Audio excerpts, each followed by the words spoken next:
Halo investor, ada kabar besar dari pasar modal Indonesia. Salah satu perusahaan tambang besar, Merdeka Gold Resources dengan kode saham emas, resmi buka penawaran umum perdana alias IPO. IPO ini termasuk jumbo dan banyak yang penasaran, ini peluang emas atau jebakan? Yuk kita kupas bareng-bareng. Analisa saham lebih mudah dengan bantuan AI.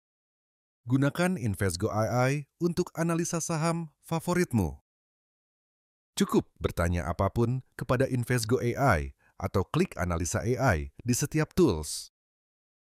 Langsung coba sekarang. Di IPO ini, emas melepas lebih dari 1,6 miliar saham baru, setara 10% modal dengan harga 1.800 sampai 3.020 per lembar. Kalau semua laku di harga tertinggi, perusahaan bisa kantongi hampir 4,9 triliun. Angka yang besar banget nunjukin proyek ini serius. Dana jumbo ini bakal dipakai buat proyek utama mereka, tambang emas Pani di Sulawesi. Cadangannya lebih dari 7 juta ounces emas dengan umur tambang bisa puluhan tahun. Targetnya Pani jadi salah satu tambang emas terbesar di Asia Pasifik. Soal kepemilikan, mayoritas emas dipegang oleh Merdeka Copper Gold, MDKA. Masyarakat cuman kebagian 10% saham baru dari IPO. Jadi kendali tetap di tangan induknya. Ada hal unik, yaitu ada juga saham treasury.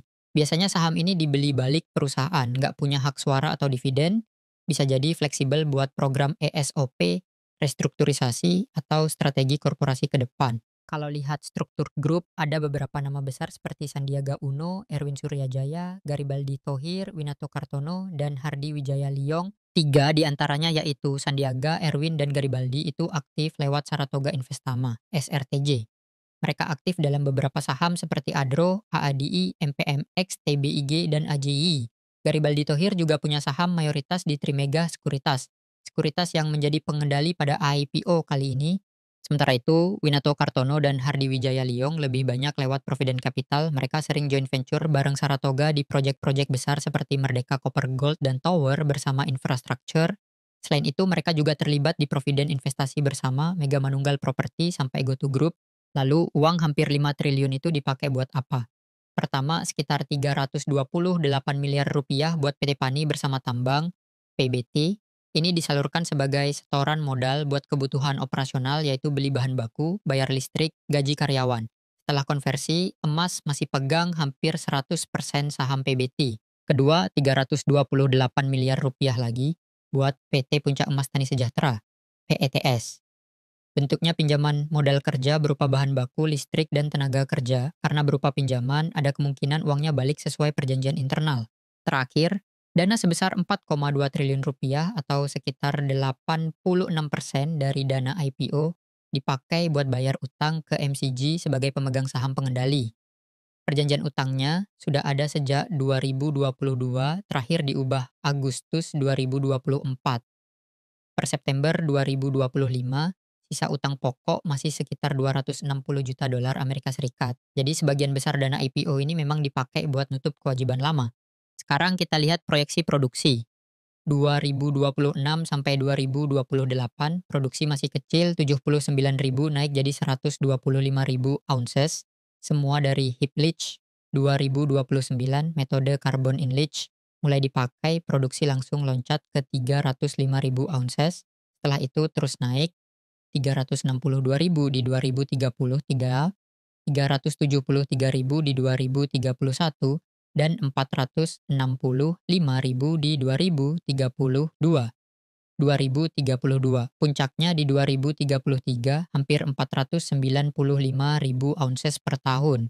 Tahun 2034 sedikit turun tapi tetap tinggi 493.000. Heap leach itu pemanasan, sementara CIL adalah mesin utama yang bikin emas bisa jadi raksasa emas di awal 2030-an. Sekarang kondisi keuangan, 2022 aset 210 juta dolar Amerika Serikat, liabilitas 44 juta, ekuitas 166 juta.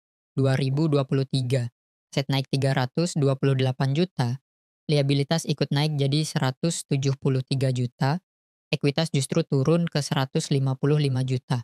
2024, aset melonjak 529 juta, liabilitas 256 juta, ekuitas balik naik ke 273 juta. Q1 2025, aset 543 juta, liabilitas 280 juta, ekuitas 263 juta. Intinya, aset naik lebih dari 2 kali dalam 3 tahun, tapi utang juga melonjak. Ekuitas sempat turun, lalu pulih lagi. Artinya emas ekspansif, tapi masih sangat bergantung pada pendanaan. Laporan laba rugi masih merah, pendapatan kecil, bahkan kuartal 1 2025 nihil, laba kotor sempat ada di 2023, tapi hilang di 2025 karena belum produksi. Rugi usaha 2022 1,9 juta dolar Amerika Serikat, makin besar di kuartal 1 2025 2,5 juta dolar Amerika Serikat, rugi sebelum pajak belasan juta tiap tahun. Q1 2025 sudah rugi 7,8 juta dolar Amerika Serikat, rugi bersih 2024 12,7 juta dolar Amerika Serikat, kuartal 1 2025 sudah tembus 9,2 juta dolar Amerika Serikat. Artinya, kerugian masih berlanjut, wajar karena perusahaan masih tahap pembangunan tambang. Jadi yang beli saham emas harus siap investasi jangka panjang. Bagaimana dengan valuasinya? Kalau IPO di harga bawah, PBV 6,9 kali. Kalau di harga atas, PBV 11,6 kali. Bandingkan dengan MDKA sebagai induk perusahaan N0,69 kali ARCI, 1,40 kali NTM, 1,14 kali. Artinya emas dihargai 7-10 kali lebih mahal dari perusahaan sejenis maupun induknya. Kenapa mahal? Karena pasar beli cerita masa depan tentang cadangan pani yang besar. Tapi sekarang perusahaan masih rugi sehingga jadi PE nggak bisa dihitung. Untuk dividen, perusahaan nggak janji. Bahkan ada risiko nggak bisa bagi dividen dalam beberapa tahun ke depan. Jadi jangan harap cuan dari dividen yield. Ada 3 sekuritas besar sebagai underwriter: Indo Premier, Sinarmas, dan Trimega. Mayoritas IPO ini akan dikendalikan oleh Trimega Sekuritas. Kalau lihat rekam jejak Trimega, mereka pernah handle IPO seperti CDIA, PSA, CBDK, Mini, AIDI. Mayoritas sahamnya auto ARA di hari pertama, tapi perlu dicatat IPO emas beda. Dengan value segede ini, strateginya jelas buat exit pemegang lama ke institusi besar, bukan buat digoreng di pasar.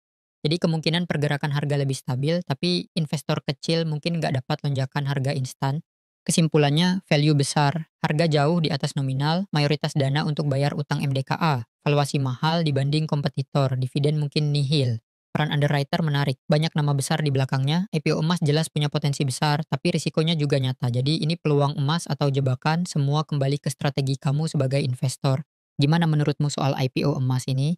Tulis pendapat di kolom komentar dan jangan lupa subscribe biar nggak ketinggalan update terbaru dunia saham dan investasi. Sampai ketemu di video berikutnya.